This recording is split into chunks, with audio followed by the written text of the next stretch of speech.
दुरूद शरीफ अल्लाहुम्मा सल्लि अला सय्यिदिना मुहम्मद व अला आलि सय्यिदिना मुहम्मद। मुंहिंजा मुअज़्ज़ज़ मुहतरम ऐं मुकर्रम मुजाहिद ऐं मुवाहिद भाइरो दोस्तो ऐं बुज़ुर्गो, अॼु जी असांजी तक़रीर जो मौज़ू आहे मौत खे यादि रखणु।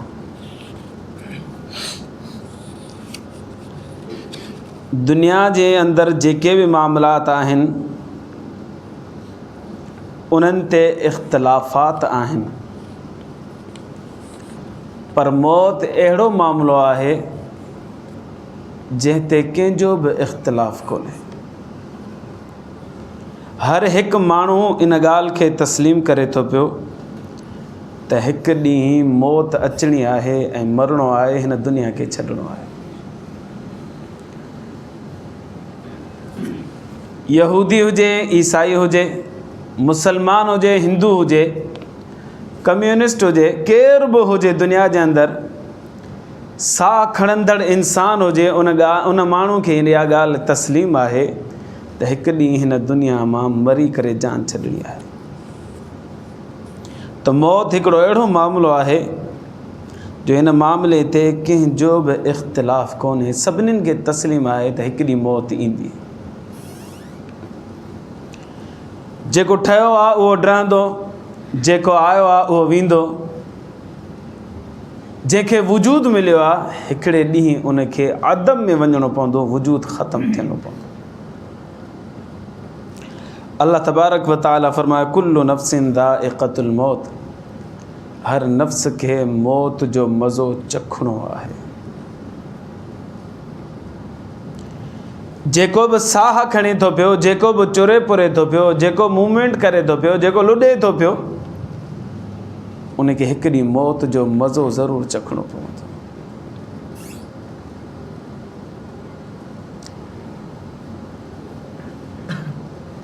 नबी करीम सल्लल्लाहु अलैहि वसल्लम ने इरशाद फरमाया अक्सिरू ज़िक्र हादिमिल लज़्ज़ात, लज़्ज़तुनि खे ख़तमु करण वारी शइ खे कसरत सां यादि कयो। साईं उहा कहिड़ी आहे जेका शइ आहे जेका लज़्ज़तुनि खे ख़तमु करे थी? पाण साईं सल्लल्लाहु अलैहि वसल्लम फरमायो अल मौत, मौत खे यादि कयो, या लज़्ज़तुनि खे ख़तमु करे थी। जॾहिं माण्हू दुनिया जी रंगीनियुनि में मगन आहे, दुनिया जी ख़ुशियुनि में ख़ुशि आहे, दुनिया जी लज़्ज़ात खां महज़ूज़ थी रहियो आहे, नबी सल्लल्लाहु अलैहि वसल्लम ने इरशाद फरमायो इन वक़्त में तव्हांखे घुरिजे त मौत खे यादि कयो, छो जे करे लज़्ज़तूं जेके आहिनि उहे आख़िरत खां गाफ़िल कंदियूं आहिनि, अलाह खां गाफ़िल कंदियूं आहिनि, नेकी खां गाफ़िल कंदियूं आहिनि। जॾहिं मौत खे माण्हू यादि कंदो त पोइ इन लज़्ज़त खां पोइ ते मुड़ंदो, त पोइ आख़िरत बि यादि ईंदी, अलाह बि यादि ईंदो, निमाज़ ऐं नेकी बि यादि ईंदी। नबी करीम सल्लल्लाहु अलैहि वसल्लम हिन दुनिया जी लज़्ज़तुनि खां महज़ूज़ थियण जी बजाय साईं जन फरमाइनि महज़ूज़ न थियो हिननि खां, बल्कि अहिड़ी शइ खे यादि कयो जेका हिन लज़्ज़तुनि खे ख़तमु करे, ऐं उहा शइ आहे मौत।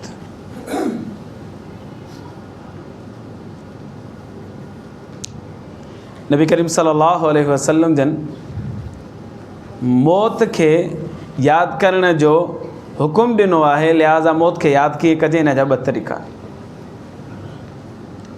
नंबर 1 तरीक़ो, क़ब्रिस्तान जो चक्कर लॻाइजे। बदकिस्मती सां असां क़ब्रिस्तान खे बि हिकिड़े मौसम सां ॿधी छॾियो आहे। ईद जो मौसम ईंदो त क़ब्रिस्तान वञणो आहे बसि,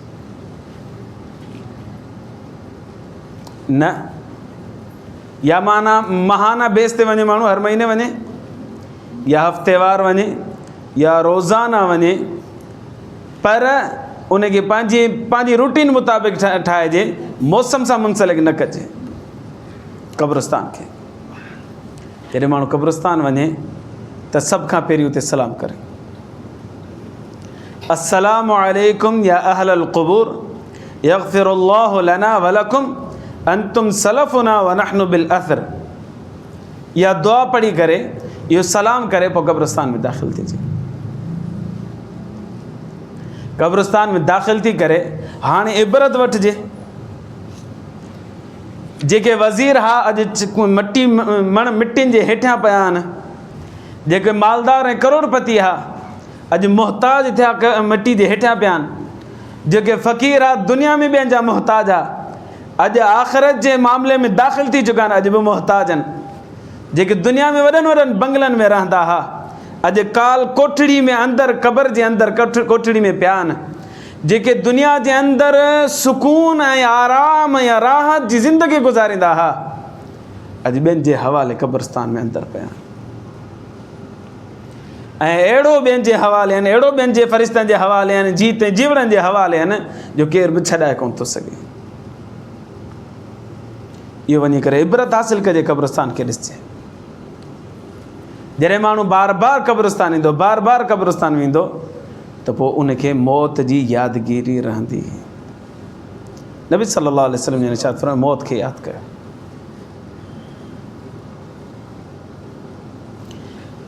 कॾहिं क़ब्रस्तान वेंदा आहियूं, ॾिसंदा आहियूं त बाज़ क़बरूं त अहिड़ियूं आहिनि जिन में सोराख़ थी चुको हूंदो आहे ऐं उन में माण्हू बि कोन हूंदो आहे। मींहं जे करे सोराख़ थी वियो, कंहिं जानवर खोटाड़ो कयो सोराख़ थी वियो, अंदरि माण्हू बि कोन्हे, बिल्कुलु मिट्टी वांगुरु मिट्टी बणिजी वई। उते पोइ दिलि जूं अखियूं खुलंदियूं पियूं त हाय इंसान तूं कहिड़ी मस्ती में मगन आहीं, हिकिड़ो अहिड़ो ॾींहुं बि ईंदो जो तूं बि पाण मिट्टी में मिट्टी थी वेंदे, ख़तमु थी वेंदे। इन करे कोशिशि कजे, रूटीन ठाहिजे, क़ब्रस्तान जो रोज़ाना न त हफ़्तेवार न त माहाना हिकिड़ो चकर ज़रूरु हणिजे। क़ब्रस्तान वारनि जे लाइ ईसाले सवाब बि कजे। ईसाले सवाब जो तरीक़ो ई आहे, क़ुरान शरीफ़ कुझु बि पढ़ी करे या ज़िक्र अस्कार कुझु बि करे, ला इलाहा इल्लल्लाह पढ़िजे या सुभान अल्लाह पढ़िजे या अल्हम्दुलिल्लाह पढ़िजे या अल्लाहु अकबर पढ़िजे, जेको यादि अचे उहो पढ़ी करे या दुरूद शरीफ़ पढ़िजे। पोइ नियत उनजी इहा कजे त अल्लाह जेको मूं पढ़ियो, ही जेके क़ब्रस्तान में मदफ़ून आहिनि ईमान वारा, अल्लाह इन जो सवाबु इन्हनि सभिनीनि खे अता फ़रमा। बाक़ी अल्लाह तबारक व तआला हिकिड़ो पैकेज ॾेई छॾियो आहे। नबी करीम सल्लल्लाहु अलैहि वसल्लम ने छा फरमायो, जेको सूरत इख़लास 3 दफ़ा पढ़ंदो अल्लाह साईं हुनखे पूरो क़ुरान शरीफ़ पढ़ण जो सवाबु अता फ़रमाईंदो। त पोइ 3 दफ़ा कुल अल्लाह पढ़ी करे जेकॾहिं ईसाले सवाबु कजे सॼे क़ब्रस्तान वारनि खे, त सॼे क़ुरान जो ईसाले सवाबु उन्हनि खे अल्लाह साईं अता फ़रमाईंदो।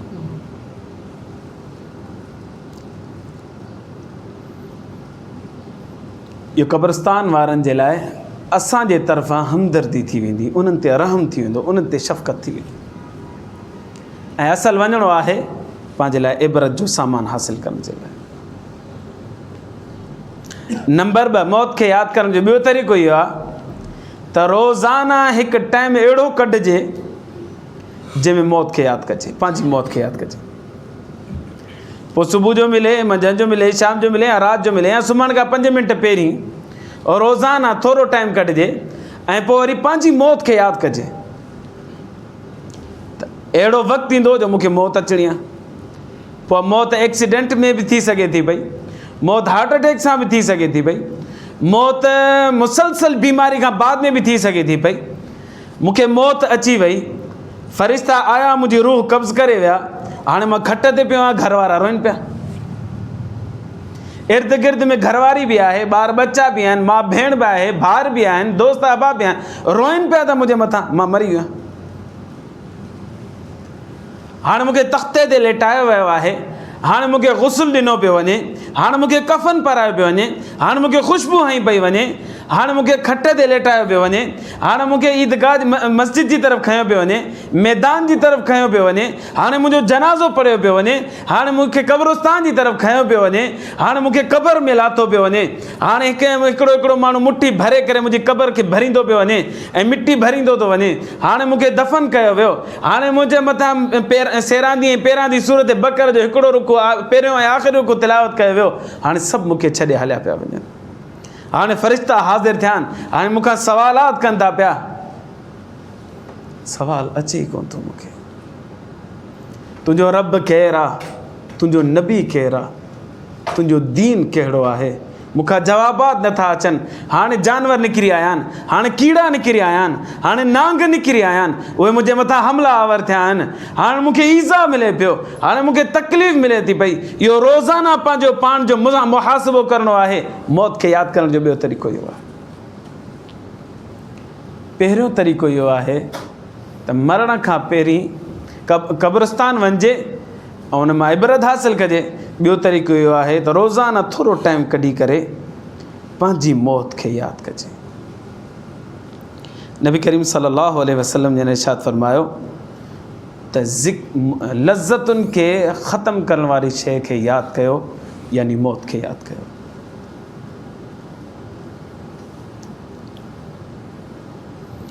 नबी करीम सल्लल्लाहु अलैहि वसल्लम जन इरशाद फरमायो अक़लमंद माण्हू उहो आहे जेको मरण खां पहिरीं मौत जी तयारी करे।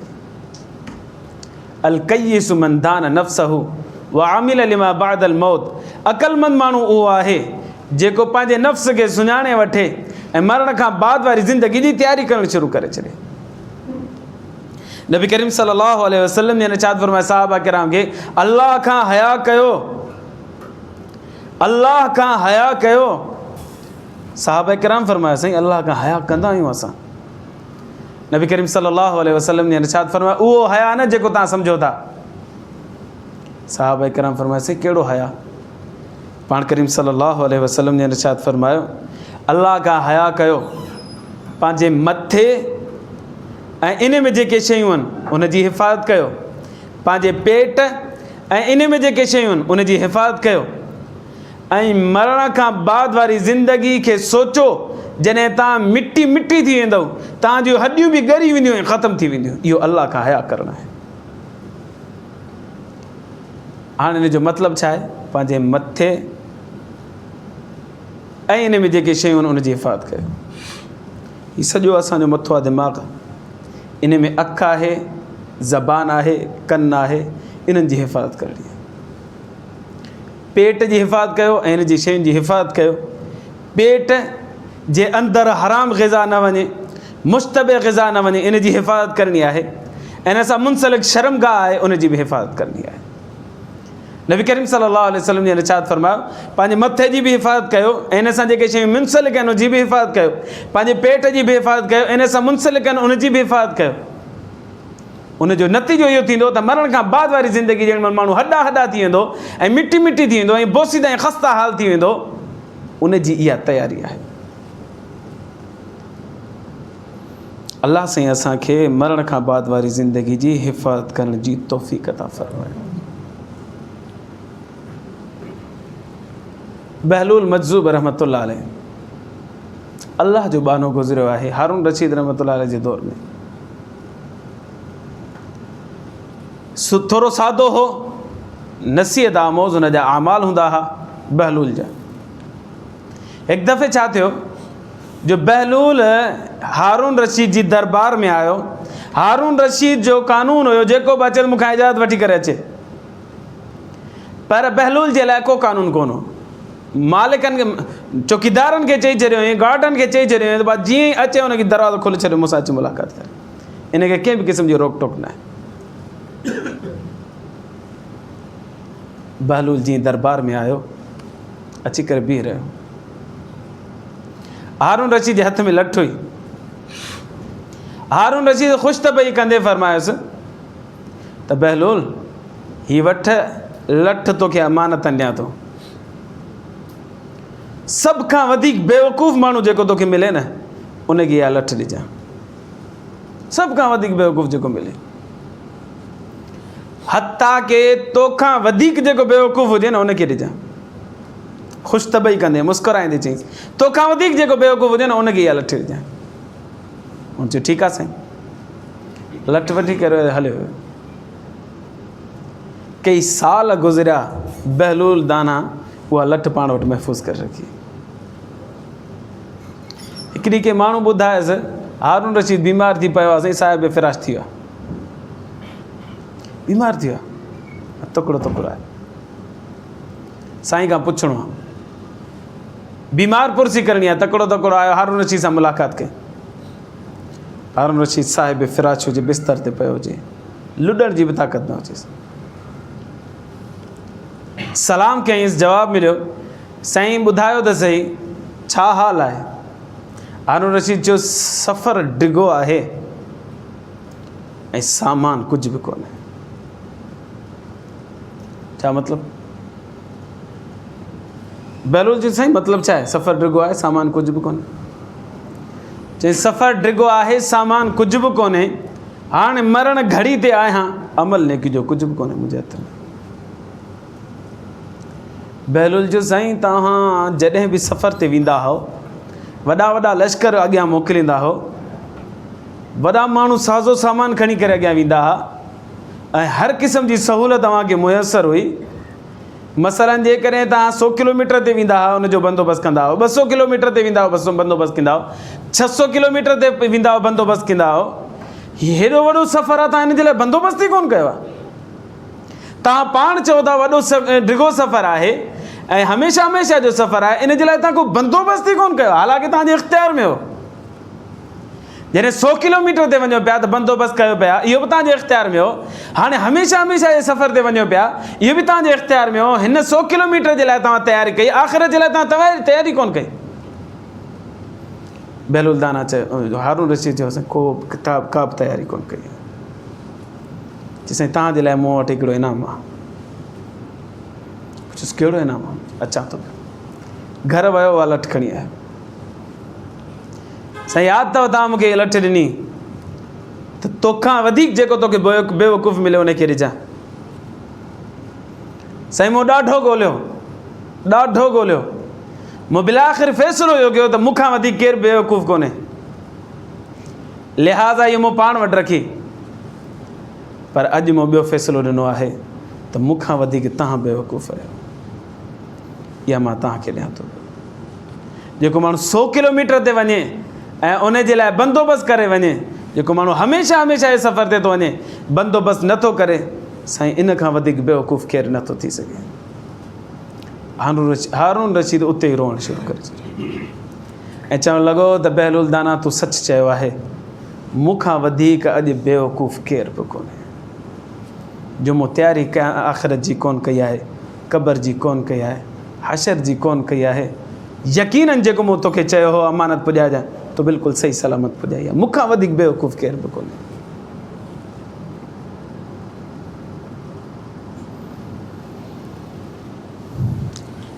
अल्लाह सां मुलाक़ात जो शौक़ु हुजणु घुरिजे। अल्लाह सां मुलाक़ात कीअं थींदी? मरण खां बाद में अल्लाह सां मुलाक़ात थींदी। इन करे नबी सल्लल्लाहु अलैहि वसल्लम ने इरशाद फरमायो, मन अहब्ब लिक़ा अल्लाह अहब्ब अल्लाहु लिक़ाअहु। जेको अल्लाह सां मुलाक़ात जो शौक़ु रखे थो पियो, अल्लाह सां उन सां मुलाक़ात जो शौक़ु रखे थो। मौत जी तयारी कबी त अल्लाह तबारक व तआला सां मुलाक़ात कयां, अल्लाह बि इस्तक़बाल जे लाइ उन सां मुलाक़ात जे लाइ इस्तक़बाल कंदो। इमाम ग़ज़ाली रहमतुल्लाह अलैह फरमायो आहे त हिकिड़ो अमल आहे मुशारता, इहो पाण सां कयो।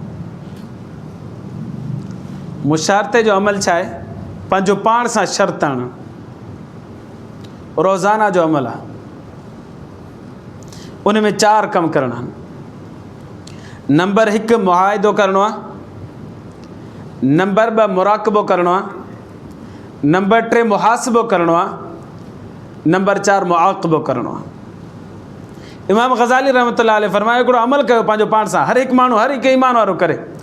उन अमल खे मुशारतो चइबो आहे, शर्त आणणु पंहिंजो पाण सां। उन में 4 कम करणा। नंबर 1 मुआहिदो करिणो आहे। मुआहिदो छा आहे? रोज़ाना सुबुह जो जीअं उथे त पंहिंजो पाण सां मुआहिदो करे, ओ मुंहिंजा जिस्म, ओ मुंहिंजा नफ़्स, अॼोके ॾींहं में जेसीं ताईं निंड न आहे करणी राति जो, को बि गुनाह न आहे करिणो। इहो मुआहिदो करिणो आहे पंहिंजो पाण सां। ऐं मुआहिदो कचो न, पको मुआहिदो करिणो आहे। अॼोके ॾींहं में मूंखे को बि गुनाह न आहे करिणो, पंहिंजो पाण सां मुआहिदो करिणो।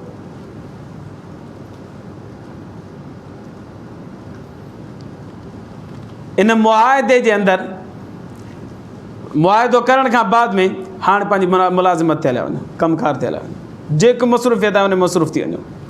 पर जॾहिं मसरूफ़ियत में मसरूफ़ थी वञो त उते ध्यानु रखिणो आहे जेको मां कमु करे रहियो आहियां इहो ग़लति त कोन्हे, हराम त कोन्हे, नाजाइज़ त कोन्हे, मशकूक त कोन्हे, इन्हनि कमनि खां बचिणो आहे। मानी खाऊं था पिया, हराम त कोन्हे, नाजाइज़ त कोन्हे, हिकिड़ो गिरह बि नाजाइज़ न हुजणु घुरिजे, हिकिड़ो गिरह बि हराम जो न हुजणु घुरिजे। का बि शइ खाऊं था पिया, वापरायूं था पिया, हराम त कोन्हे, केॾांहुं बि वञूं था पिया, इन कमु करण में हराम त कोन्हे, मूंखे नाजाइज़ त कोन्हे ॾे वञणु। ॻाल्हायूं था पिया, गीबत था कयूं, कूड़ था ॻाल्हायूं, या शराफ़त वारो ॻाल्हायूं था, या ख़ैर जो कलमो ॻाल्हायूं था, छा था ॻाल्हायूं? हाणे इन कम जो मुहासिबो करिणो आहे, पंहिंजो पाण खे गिरफ़्त करणी आहे त मां सही कमु थो कयां या ग़लति कमु थो कयां, इनखे चइबो आहे मुहासिबो। ॿियो कमु इहो करिणो आहे, पहिरियों कमु मुआहिदो उथंदे ई करिणो आहे, ॿियो सॼे ॾींहं में पंहिंजे कमु अमल ते निगरानी करणी आहे। पोइ अमल कौल वारो हुजे, कौल हुजे, अमल हुजे, कुझु बि हुजे, जेको ज़िंदगी गुज़ारे रहिया आहियूं राति ताईं, उन जो मुहासिबो करिणो आहे, गिरफ़्त करणी आहे, निगहबानी करणी आहे, ग़लति थो कयां, सही थो कयां, नाजाइज़ आहे, जाइज़ आहे, हराम आहे, हलाल आहे, इनखे चइबो आहे मुहासिबो करणु, मुराक़बो करणु, इनखे चइबो आहे मुराक़बो करणु। पोइ आख़िरी अमल, टियों अमल, जेॾीमहिल सभिनी कमनि खां फ़ारिग़ थी माण्हू बिस्तरे ते राति जो अचे, पोइ ओॾी महिल पंहिंजो मुहासिबो करे, मूं सॼे ॾींहं में कूड़ घणा ॻाल्हाया, गिला घणी कई, ग़ीबत घणी कई, धोखो घणो ॾिनमि, नाजाइज़ क़दम घणा कयुमि, नाजाइज़ हथ घणा कयुमि, नाजाइज़ नज़र घणी कयुमि, नाजाइज़ गिरह घणा खाधमि, नाजाइज़ पाणी केतिरो पीतुमि, इन जो पंहिंजो मुहासिबो करे, इहो टियों कमु करिणो आहे। ऐं चोथों कमु इहो करिणो आहे, जेकॾहिं कयो आहे ग़लति कमु, जेकॾहिं कयो आहे त उन ते वरी सज़ा ॾियणी आहे पंहिंजो पाण खे, इनखे चइबो आहे मुआक़िबो करणु। आख़िरी कमु इहो आहे, सज़ा अहिड़ी हुजे जो न हल्की हुजे न घणी डिघी हुजे, दरमियानी हुजे, तव्हां त नफ़्स जे मथां बोझ अचे बसि।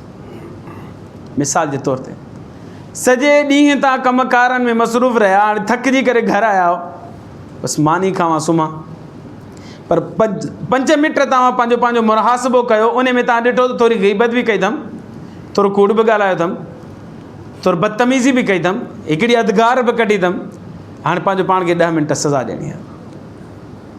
10 मिंट सज़ा इहा ॾियणी आहे त 10 रकातूं या 8 रकातूं या 6 रकातूं नफ़िल पढ़णो आहे, इहा सज़ा ॾियणी आहे। या 15 मिंट 20 मिंट थकियो पियो आहियां, उथियो ई कोन थो थिए, 20 मिंट 2 क़ुरान जी तिलावत करणी आहे, वेह ते पंहिंजो पाण खे थकाइणो आहे, इहा सज़ा ॾियणी आहे।